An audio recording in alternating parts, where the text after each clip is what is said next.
طلع البدر علينا. Memandangkan syair seperti itu, sahabat-sahabat pun tambah semangat membantu Nabi. Kemudian mereka juga mengucapkan bait syair juga.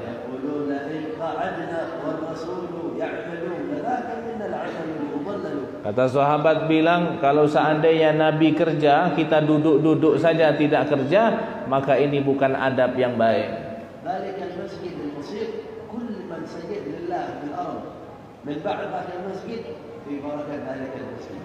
Itu masjid yang kecil awal yang dibangun Nabi.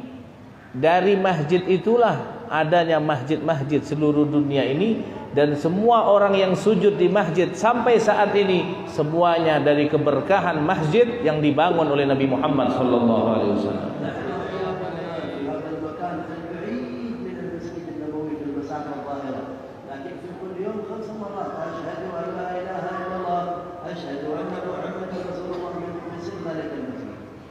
Kita memang secara zahir jarak kita dengan Masjid Nabawi jauh, tapi secara batin jarak kita dekat. Karena setiap 5 waktu kita solat, kita bersyahadat asyhadu an la ilaha illallah wa asyhadu anna Muhammadan Rasulullah. Kita bisa kenal syahadat itu dari siapa? Dari Nabi Muhammad sallallahu alaihi wasallam. ولأجل أن نفهم لم يكن المسجد هو الأساس الوحيد لبناء مجتمع المدينة، بل هناك أشياء أخرى غيره. Di dalam pembangunan negeri Islam di Madinah itu bukan hanya masjid saja, masih ada perintah atau dakwah yang lain selain masjid. Perkara yang kedua setelah membangun masjid yaitu mempersaudarakan antara kaum muhajir dan ansar.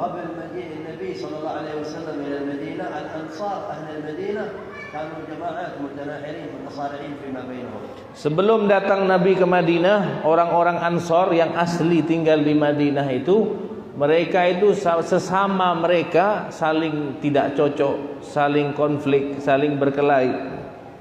Al-Habib sallallahu alaihi wasallam ab'ad asma'ahum wa qabilat al-Aws hadha al-Khazraj qala antum ansarullah kullukum tahta raya wahidah.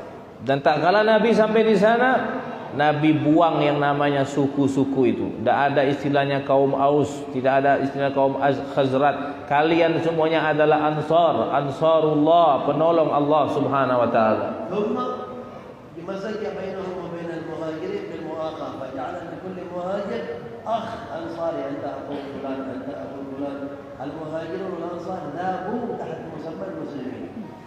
Kemudian setelah Nabi sampai di sana, Nabi persaudarakan. Orang muhajir ini orang yang hijrah dari Mekah, Ansor orang Madinah. Nabi persaudarakan satu persatu. Setiap satu dari muhajir dipersaudarakan dengan satu orang dari Ansor. Semuanya dipersaudarakan, dan Nabi mengatakan tidak ada istilahnya suku, tidak ada istilahnya muhajir dan Ansor. Kalian semuanya di bawah satu kalimat, yaitu kalian semuanya muslimin, orang Islam.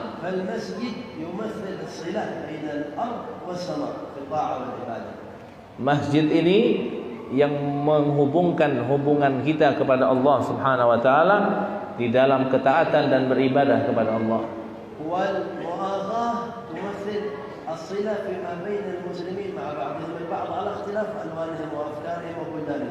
Kalau masjid menghubungkan hubungan kita dengan Allah, dan yang kedua persaudaraan antara muhajir dan ansar, memperkuat daripada hubungan antara sesama manusia, wabil khusus di dalam sesama agama Islam.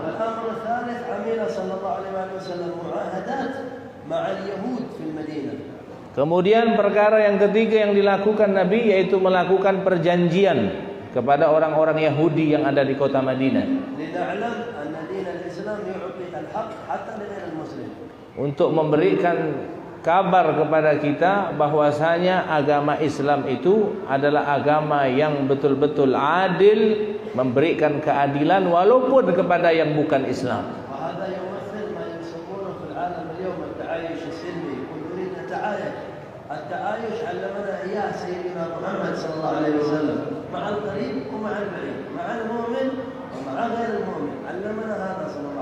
Jadi sejak dahulu Nabi sudah mengajarkan kepada kita untuk selalu berbuat baik walaupun kepada orang yang jauh, orang yang dekat, orang yang bahkan bukan seagama kepada kita pun kita sudah hidup hidup dengan tenang, aman, tentram kepada mereka. Inilah yang diajarkan oleh Nabi Muhammad sallallahu alaihi wasallam. وهناك أمر رابع كثير ممن يتكلم عن الأشياء التي عملها النبي في المدينة عند وصوله لا يذكره.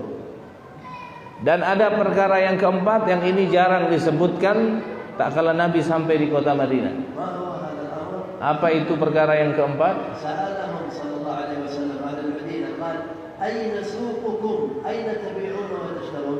Yang ditanya Nabi adalah di mana pasar kalian? Di mana kalian bertransaksi jual beli di mana? قالوا يا رسول الله ما لنا من سوق إلا سوق بني قينقاع اليوم هذا سوق أكل ما بين رواحل. Kata orang Madinah bilang, kami tak punya pasar khusus orang Islam ya Rasulullah. Cuman di sini ada pasar oleh suku Bani Qainuqa, itu yang punya orang Yahudi. فقال اتخذوا لكم سوقا.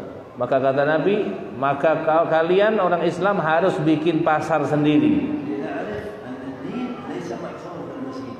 Untuk mengetahui bahwa agama itu bukan hanya terfokus hanya ibadah di masjid saja, tapi ada juga transaksi jual beli di pasar. بل كانوا يقولون العلماء أن سوق المسلمين مثل مسجدهم. Bahkan dikatakan bahwa pasarnya kaum muslimin pada saat itu diibaratkan seperti masjidnya. Pasarnya saja seperti masjid. ولهذا جاء في أخبار المؤمنين المسلمين على مدى القرون قصص عجيبة في شأن الأخلاق والتوادد والتحابب حتى في وسط الأسواق.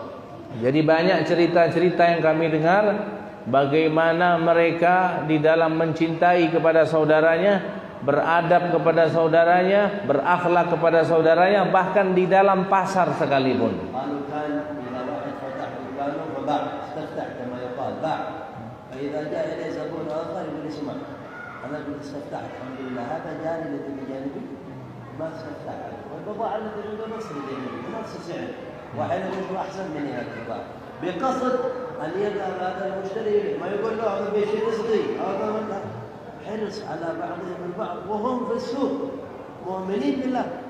Jadi pasarnya orang dulu itu aneh, hebat, luar biasa. Mungkin di pasar kita tidak ada seperti ini. Jadi kalau ada orang beli ke tokonya, kebetulan tokonya dia udah laku tadi, maka dia bilang kepada orang yang beli, kau tak usah beli sama aku, kau beli ke samping toko saja, karena dia belum laku hari ini. Jadi dipersilahkan ke toko orang lain.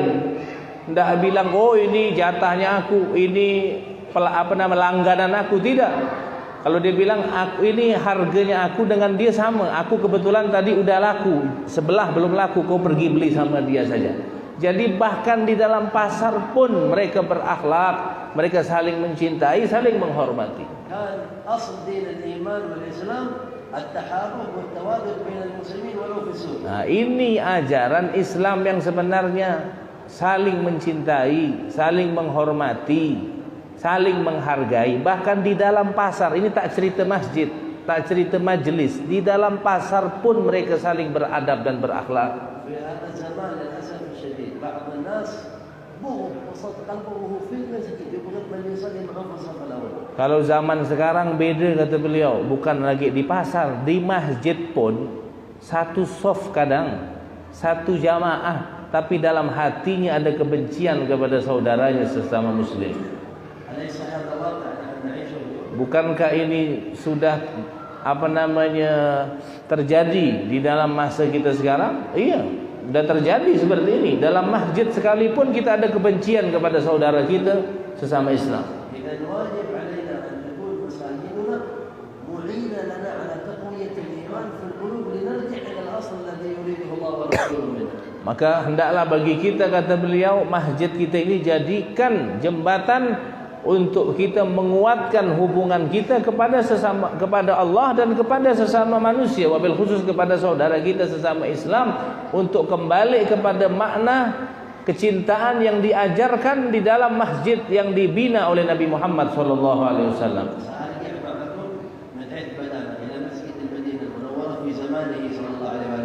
Kita akan kembali lagi berbicara bagaimana keadaan masjid yang dibina oleh Nabi Muhammad sallallahu alaihi wasallam. Coba antum bayangkan, antum khayalkan di dalam masjid yang kecil itu awalnya, di dalamnya dilaksanakan solat oleh baginda Nabi Muhammad sallallahu alaihi wasallam. يقول بعض الصالحين قال إذا تذكرت صلى الله عليه وسلم ما هو أتحسر على الصحابة اللي جلسوا معه قال حتى الجدار الذي اتكى عليه أغلقه قال يا ليتنا الجدار يتكى عليه صلى الله عليه وسلم. Bahkan kalau kita mengingat bagaimana keadaan Nabi di masjid, kalau orang-orang yang soleh tak kala dia mengingat Nabi Muhammad sallallahu alaihi wasallam, bagaimana Nabi dulu solat di masjid itu, alangkah bahagianya para sahabat-sahabat yang bisa solat bersama Nabi Muhammad, maka orang-orang soleh yang dekat, yang cinta kepada Nabi, dia akan mengatakan, alangkah aku ini menjadi dinding di masjid itu, agar pada saat itu aku disandari oleh Nabi Muhammad sallallahu alaihi wasallam. Masjidnya luar biasa, masjid Nabi. Setiap hari turun malaikat Jibril pagi sore di masjid itu. Masjid yang pernah disujud oleh orang yang paling mulia di semuka bumi ini, yaitu Nabi Muhammad sallallahu alaihi wasallam. Masjid Jid'ah bin Khashab kan mimbar li Rasulullah fihi wa qa'ruhan wa hatta baqa sahabat li mubarak شوقا لرسول الله صلى الله عليه وسلم لما خطب على المنبر وترك هذا الجدار. Di masjid itu ada sebuah mimbar yang terbuat dari dari pohon kurma, batang kurma yang dijadikan mimbar Nabi Muhammad SAW. Tak kala Nabi mendapatkan mimbar yang baru sehingga Nabi tidak memakai itu batang kurma itu menangis, benda mati menangis karena rindu kepada Nabi Muhammad. Padahal Nabi cuma meninggalkan dia berapa meter saja. Benda mati menangis karena rindu sama Nabi, tangisannya saking lantangnya sampai didengar oleh para sahabat-sahabat Nabi Muhammad SAW. Ceritanya banyak tentang masjid Nabi, tidak mungkin kita sampaikan di sini. Cuma ada satu cerita yang akan saya ceritakan.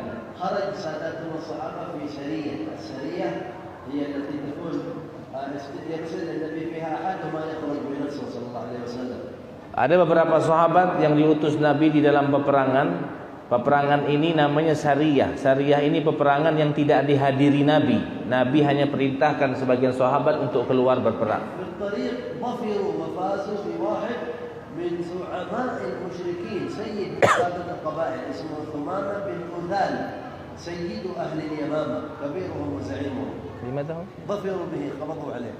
Kemudian Thumamah bin Usal ini pembesar orang-orang musyrik, orang-orang kafir. Di saat sahabat yang diutus oleh Nabi itu di tengah jalan ditangkap sama dia ini. Sahabat-sahabat yang diutus ini orang-orang miskin semua, tidak bawa bekal dan tidak memiliki harta.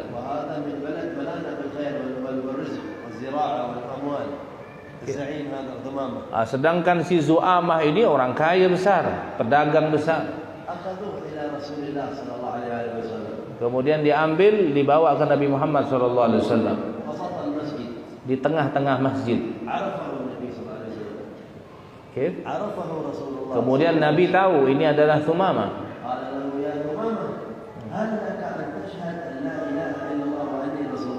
Kemudian Nabi mengatakan, wahai Thumamah, apakah kau mau bersyahadat?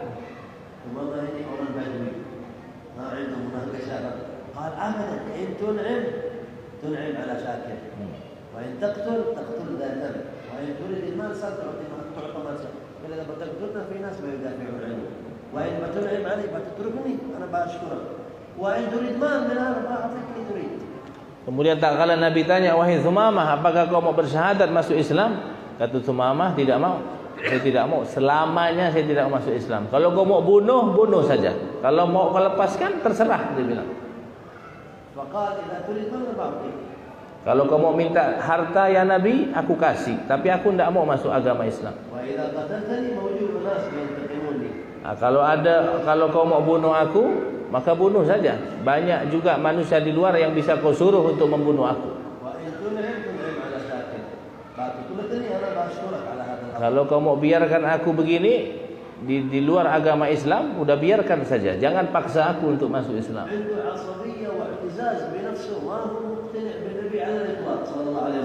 Jadi dia fanatiknya sangat kuat sekali, sampai diajak masuk Islam juga dia tidak mau di hadapan Nabi, di tengah-tengah masjid Nabi.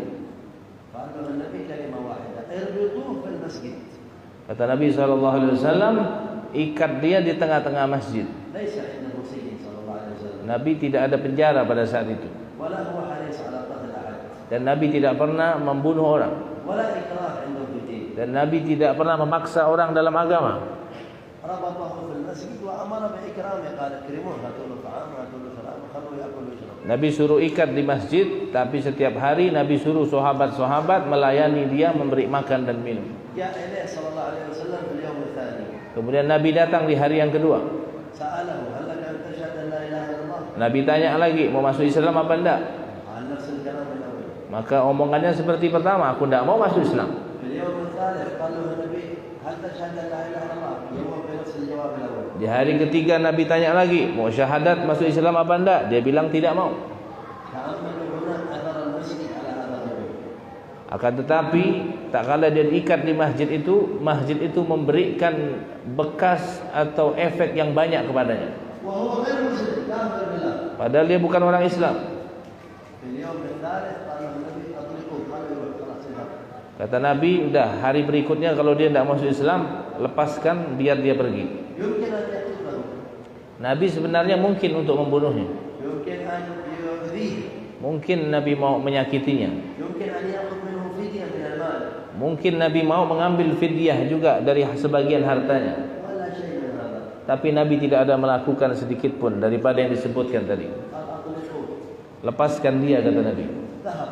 Kemudian dia pergi. قالوا كان يمشي ينظر في أحد الرصدنية في أحد التابعين. Kemudian orang ini pergi sambil noleh-noleh ke belakang. Ada tidak sahabat yang ikut-ngikut dia dari belakang? وإذا ما في أحد يتبعه ولا أحد يلحقه. Dan dilihat tidak ada seorang pun yang mengikutinya. رسول الله جالس في المسجد مع الصحابة حول المتعلقين عليه. Nabi masih duduk di masjid bersama sahabat-sahabat. وإذا بثمامة رجع إلى المسجد. Kemudian si Sumamah ini datang lagi ke masjid. يقطر رأسه من ماء الغسل اغتسل ورجع. Kemudian dia mandi, basah, dalam keadaan basah dia datang lagi menghadap Nabi. نظر إليه النبي عجيب ايش رجعك انت قلت خرجت من هنا. Kata Nabi, kenapa kau datang lagi? Kau sudah aku suruh pergi. قال يا رسول الله انظر جدا انا اشهد ان لا اله الا الله وانك رسول الله. Ya Rasulullah, aku datang ke sini mau syahadat. Ulurkan tanganmu, langsung disyahadat, asyhadu an la ilaha illallah wa asyhadu anna Muhammadar Rasulullah. والعجيب انه اغتسل. Yang ajib itu sebelum dia datang dia mandi. في 3 ايام تعلم ان الذي يدخل في الاسلام يغتسل اول. Karena dalam 3 hari di saat dia diikat di masjid, dia melihat sahabat-sahabat sebelum masuk masjid mandi dulu. قال له صلى الله عليه وسلم ما منعك ان تسلم اذا عرضت عليك انا قلت لك اول اسلم ما بغيت ليش الان رجعت مسلم. Kemarin aku suruh kau masuk Islam, di saat aku ikat kau, kenapa kau tidak masuk Islam? Kenapa baru sekarang mau masuk Islam? قال لم احب ان يقال انما اسلم خوفا من السيف انا جيت مسلم في قوه اختيار من غير ما قد يقدر عليه. Kemarin aku diikat ya Rasulullah. Kalau aku masuk Islam, nanti orang bilang aku masuk Islam terpaksa. Karena dipaksa sama Nabi untuk masuk Islam. Diikat, nanti kata orang aku diancam, maka aku masuk Islam. Tapi sekarang tidak, aku disuruh pergi dan aku datang sendiri untuk masuk Islam. والآن السؤال المهم لي ولكم. Nah, ini ada pertanyaan penting untuk kita semua. ما الذي غيرت ماما؟ Siapa yang bisa merubah Sumamah yang tadinya fanatik dengan agamanya sekarang berubah mau masuk Islam? من كافر محارب إلى مؤمن بالله. Dari seorang kafir yang sangat membenci Nabi menjadi orang yang beriman kepada Allah. كيف نفسيته تحولت وتغيرت؟ Kok bisa dia nafsunya itu tunduk kepadanya sehingga dia berubah mau masuk Islam? هذا أثر المسجد. Itu adalah efek daripada masjid. 3 hari dia di dalam masjid diikat sama Nabi. رأى أهل المسجد في سجودهم لله. Dia lihat sebagian sahabat sujud di masjid, bersujud kepada Allah. رأى سكينتهم عند جلوسهم بين يدي سيدنا رسول الله. Dia lihat bagaimana sahabat-sahabat tenang di saat duduk dan bermakmum bersama Nabi Muhammad. سمع القرآن. Dia mendengar Al-Quran di masjid itu. رأى أهل الذكر لله. Dia melihat orang yang berzikir di masjid. شاهد اصطفافهم في الجماعة. Dia melihat bagaimana kerapian saf kaum muslimin pada saat itu di dalam solat.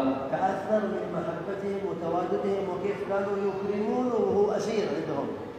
Berubah dia di saat di dalam masjid itu melihat bagaimana Nabi melayani, menyuruh sahabat-sahabat untuk melayani si Sumamah ini di saat diikat di dalam masjid. هذا يشعرنا بأثر ذلك المسجد على نفسيته.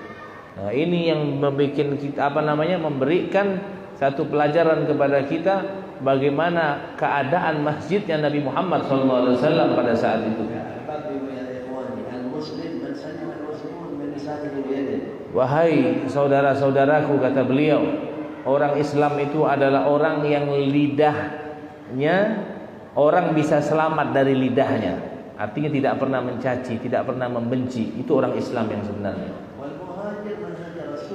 Dan orang yang berhijrah adalah orang yang hijrah dari perbuatan yang tidak baik. Di riwayat yang lain, orang yang hijrah adalah orang yang berhijrah dari sesuatu yang dilarang oleh Allah. Dan orang yang beriman adalah orang yang saudaranya yang lain aman daripada caciannya dan aman daripada darah dan kehormatannya. Qala sallallahu alaihi wasallam marratan wallahi la yu'min wa karraraha thalathan. Qalu man huwa khadha wa khasir. Nabi pernah mengatakan, demi Allah tidak beriman, demi Allah tidak beriman, demi Allah tidak beriman, 3 kali disebut oleh Nabi. Man ya Rasulullah? Qala man la ya'manu jaruhu bawa'iqah alladhi jaru ma ya'man min syarrih. Ala ma aman billah. Sahabat tanya, siapa orang yang tak beriman itu ya Rasulullah? Sampai 3 kali Nabi sebut. Kata Nabi, orang yang tetangganya tidak pernah merasa aman dari gangguannya. Artinya dia hidup suka ganggu orang, suka caci orang, suka membenci orang. Akhirnya orang tidak aman dari gangguannya. Ini orang yang tidak beriman, kata Nabi.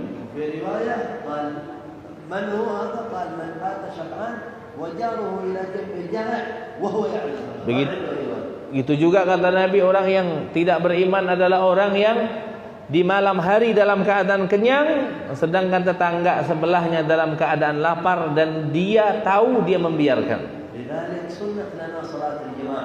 Maka dari itu disunnahkan solat berjamaah. Kemudian diangkatlah, didobel pahalanya yang solat berjamaah 27 derajat daripada solat sendirian. Kemudian jamaah yang jumlahnya lebih banyak lebih afdal daripada jamaah yang jumlahnya sedikit.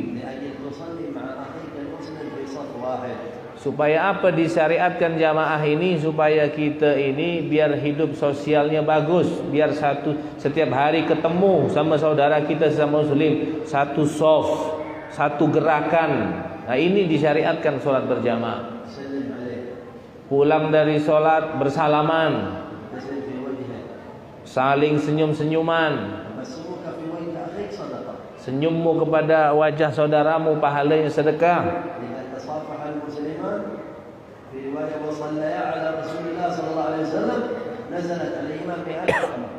Di saat orang bersalaman dalam riwayat sambil bersolawat kepada Nabi Muhammad SAW, turun kepadanya 100 rahmat. Dan 90% rahmat itu diturunkan bagi orang yang paling senyum kepada saudaranya. Ini perkataan Nabi Muhammad. Ini agama dan ajaran Nabi Muhammad. Kalau ada saudara kita muslim tidak mau salaman, tidak mau senyum, ini ikut ajaran siapa? Kalau ada muslim benci kepada saudaranya muslim, ini ngikut ajaran siapa?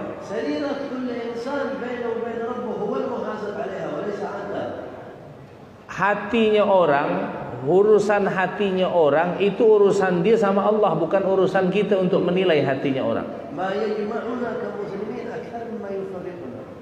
Sekarang ini hal-hal yang dapat merusak hubungan umat Islam lebih banyak daripada yang dapat mengakurkan hubungan umat Islam. Ada sebuah hadis sahih, barang siapa yang salat dan menghadap kiblat, kemudian memakan sembelihan kami, maka itulah orang Islam. Dan itulah orang-orang Islam yang benar, kata beliau.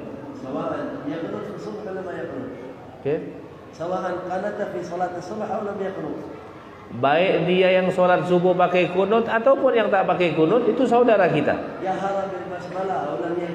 Baik dia terang-terangan baca basmalahnya ataupun yang silent basmalahnya.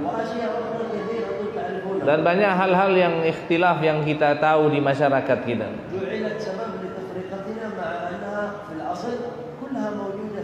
اختلاف العلماء ولها موقعها من العلم. Semua perbedaan-perbedaan pendapat itu ada di dalam kitab semua. Ulama dari zaman dahulu sudah berbeda pendapat, bukan untuk malah meretakkan daripada hubungan kita sesama Islam.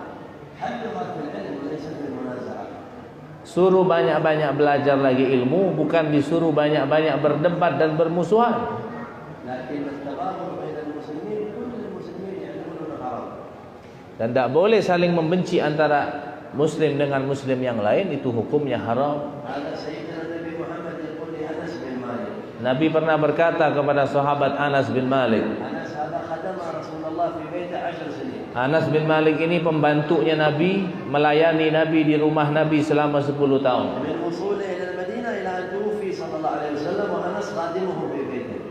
Anas berkhidmat kepada Nabi dari awal Nabi datang ke Madinah sampai meninggalnya Nabi 10 tahun di Madinah. كانت أنس تدخل على رسول الله في بينها وبينه محرمين.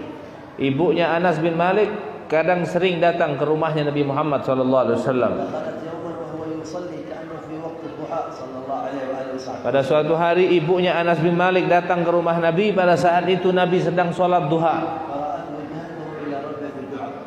Kemudian ibunya Anas melihat Nabi sedang khusyuk di dalam berdoa. أخذت أنس ودفعته قال يا رسول الله هذا خادمك أنس ادعو الله له. Kemudian ibunya Anas mengambil tangan anaknya Anas, kemudian mengatakan, "Ya Rasulullah, ini Anas, doakan dia ya Rasulullah." قال اللهم بارك في عمره أطل عمره. Nabi pun langsung mendoakan Anas, "Ya Allah, berkahi atau panjangkan umurnya Anas. وكثر ماله وولده. Banyakkan anak dan hartanya Anas."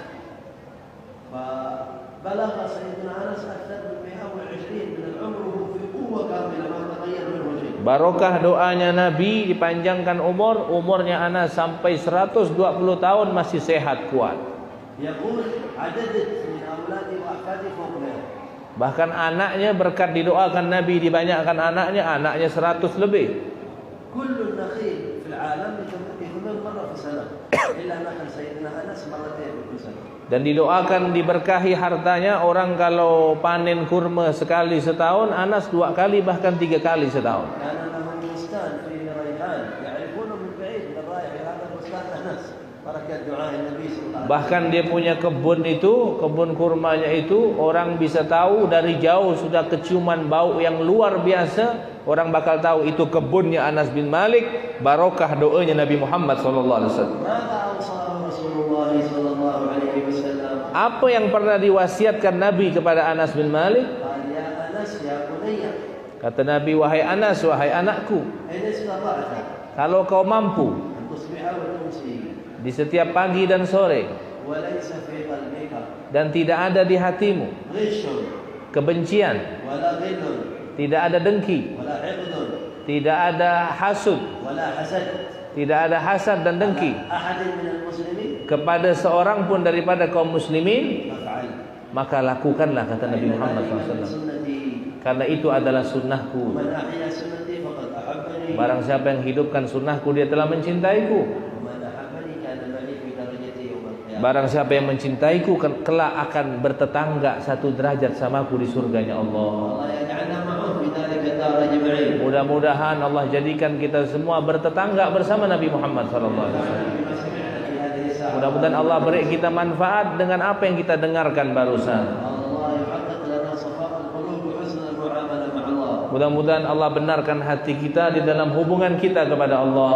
واعمر هذا المسجد بأهله وزدهم من الخير والبركة. Mudah-mudahan Allah makmurkan masjid ini dan semua orang yang sholat dan yang mengurus masjid ini. كل من صلى فيه من الرجال ومن النساء. Siapapun yang sholat, laki-laki dan perempuan di masjid ومن ini, تعلم فيه من الكبار ومن الصغار. dan semua yang belajar di masjid ini, yang kecil yang besar. ومن خطب أو تصدق أو نظف أو أعان أو أقام أي مظهر من مظاهر هذا المسجد بارك فيهم أجمعين. Semua yang membantu, yang